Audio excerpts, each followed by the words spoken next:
beautiful souls. This is voiceover Kara, and my voice is still not completely back after being under the weather. This is a preview of how I painted the flowers. The painting technique I learned in the comfort of my own home by Donna Dewberry is named double loading. Since then, I have learned other techniques by other artists, and although I'm a bit rusty, I am still a little more advanced than when I first started. Here I have some water in this clever invention gifted to me by my friend Carmen, and recently she sent me another one. Thank you, my friend. You can find them in Dollar Tree. I'm putting it off to the side because there is a glare. And here I'll be using a size 10 flat brush, a size 2 flat brush, and this one here is probably a 0 or 00 named round brush, also named detail brush, as you can see. I'm using white craft paint by Anita's and also red. I dipped one side of the paintbrush with red and the other side with white, and I'm just blending it. And that's why it's called double loading, because you load it with two different paint colors. And to have a smoother stroke, floating medium is an acrylic medium to extend the paint. And the little on the brush goes a long way. I will be doing a base coat first, and then I will be adding more layers because you'll still be able to see the original artwork underneath with only one layer of paint. And there is a stroke that is used, and it's like a scrubbing technique. And it gives it this effect.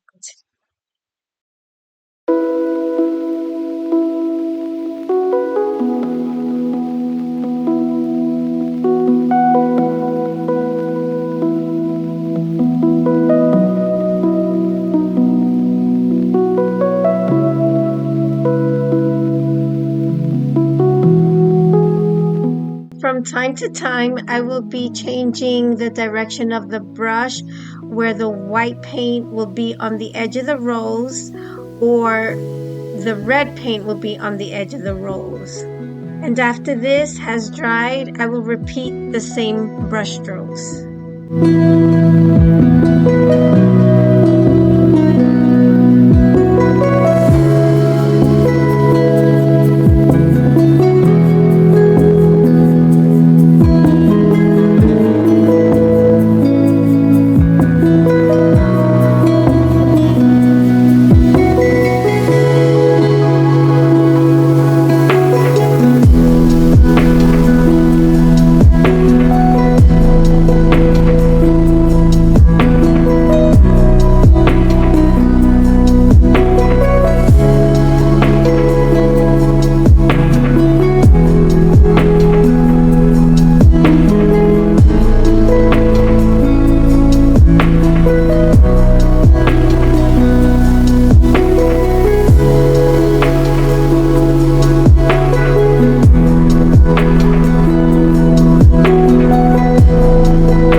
When I was young, I watched Bob Ross on the PBS channel, which is Channel 13 here in New York. If you know, you know. I was mesmerized and captivated and always wanted to learn how to paint. It left an imprint in my heart and soul and stayed with me my entire life.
going to do the center, and I'm just going to use the end of the size 2 paintbrush. I'm just going to use that part, and I'm going to dip it in the darkest green, wipe it off, dip it in the lightest green, and I'm just going to blend it with the darker green.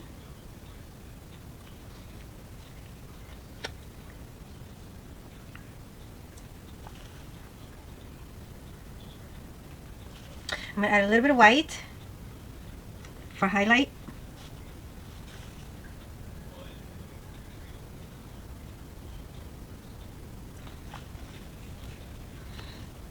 I'm going to take the detail brush. This is black paint. It's the same brand, the Anita's acrylic craft paint. And add back those dots that are in this particular flower.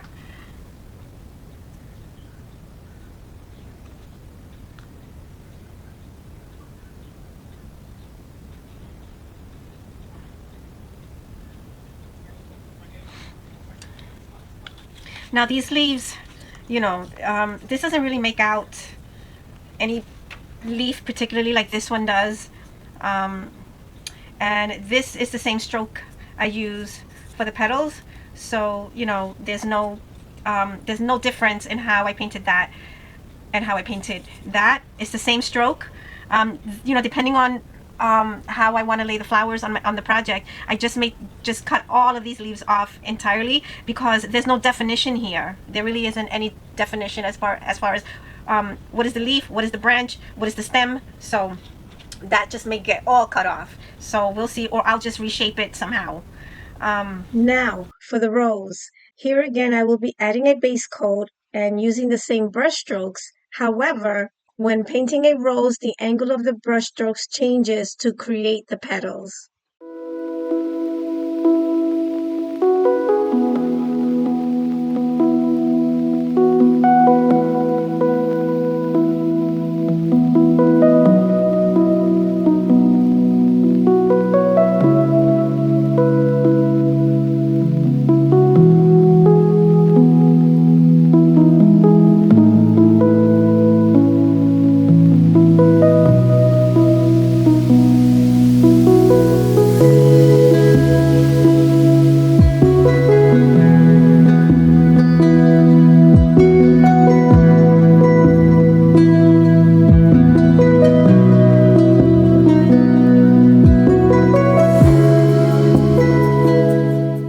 Here's a fun fact.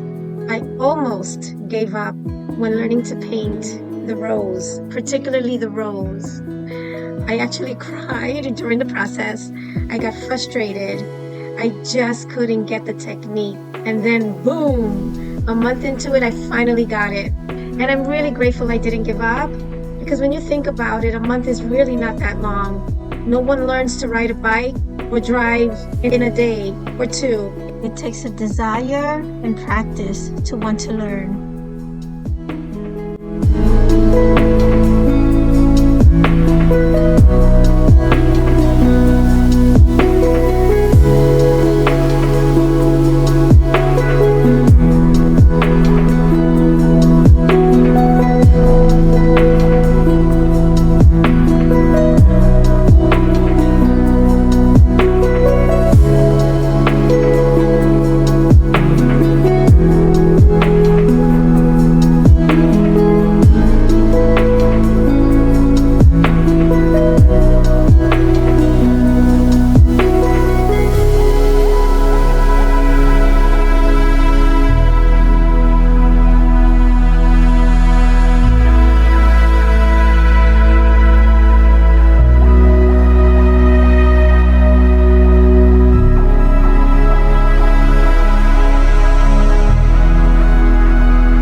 although this is mimicking a rose, this is not a politically correct painted rose.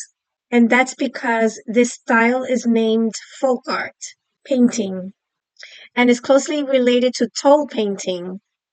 Folk art is a decorative art style that, believe it or not, was also used in the Victorian era around 1837 through 1901, and it was considered unsophisticated, mainly in America. The style was actually created by self taught artists or artisans to decorate homes, document life, and express community values. Wow, now we know. But can you imagine this is unsophisticated? There's actually another folk art so called painting called rose mauling, and that one is absolutely stunning. Thank you for joining me today. Let's share, be fair, be filled with love, and love one another. Take good care, everybody.